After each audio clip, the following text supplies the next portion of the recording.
Hey guys, நம்ம huge restaurant project build பண்ணிட்டு இருக்கோம். அதில் டே 3 இன்னைக்கு என்ன பண்ண போறோம்னா ப்ராஜெக்ட் ஸ்டார்ட் பண்ண போகிறோம். போன வீடியோ பார்த்துருந்தீங்கன்னா இந்த ப்ராஜெக்ட்டில் நம்ம என்னென்னலாம் கன்ஸ்ட்ரக்ட் பண்ண போகிறோம், என்னென்னலாம் இருக்க போகுது, என்னென்ன ரெஸ்டாரண்ட் சப்ஸ்லாம் இருக்க போகுதுங்கிறத பற்றி சொல்லியிருந்தேன். அப்படி பார்க்கலன்னா என் சேனலில் போய் செக் அவுட் பண்ணி பாருங்க.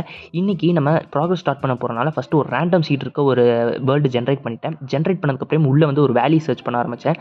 அதாவது and right side and left side ரெண்டு பக்கமே மவுண்டன் இருக்க மாதிரியும் நடுவில் தண்ணி போகிற மாதிரியும் ஒரு வேலியை சர்ச் பண்ணேன். ஒரு 5 to 10 மினிட்ஸ் தேடினதுக்கப்புறமே நான் எனக்கு யோசிச்ச மாதிரி எனக்கு ஒரு வேலி கிடச்சிருச்சு. ஸோ இங்கேருந்து நம்ம கன்ஸ்ட்ரக்ட் பண்ண ஸ்டார்ட் பண்ண போகிறோம். இப்போ என்னோட பிளான் என்னன்னா, ரைட் சைட்லையும் சரி லெஃப்ட் சைட்லையும் சரி 2 லாபி கட்ட போகிறோம். ஒன்று வந்து பிளேயர் இன் லாபி அண்ட் இன்னொன்று வந்து பிளேயர் அவுட் லாபி.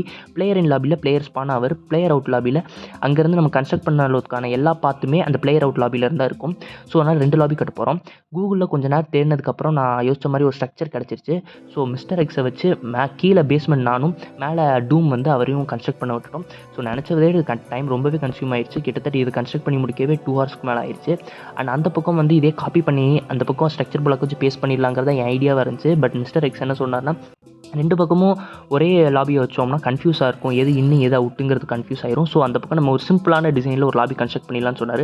ஸோ அவர் சொன்ன மாதிரியே ரொம்பவே மினிமலான டிசைனில் அந்த பக்கம் ஒரு அவுட் லாபி ரெடி பண்ணிட்டோம். இன்னும் பேலன்ஸ் என்ன ஒர்க் இருக்குன்னா, இந்த லாபிக்கும் அந்த லாபிக்கும் நடுவில் ஒரு பிரிட்ஜ் கன்ஸ்ட்ரக்ட் பண்ண போகிறோம். இது வந்து ஆட்டோமேட்டிக் கன்ஸ்ட்ரக்டிங் பிரிட்ஜாக இருக்க போகுது. ஸோ இந்த பிரிட்ஜை நான் எப்படி கன்ஸ்ட்ரக்ட் பண்ணியிருக்கேங்கிறத நெக்ஸ்ட் ஷார்ட்ஸில் போட்டிருக்கேன்.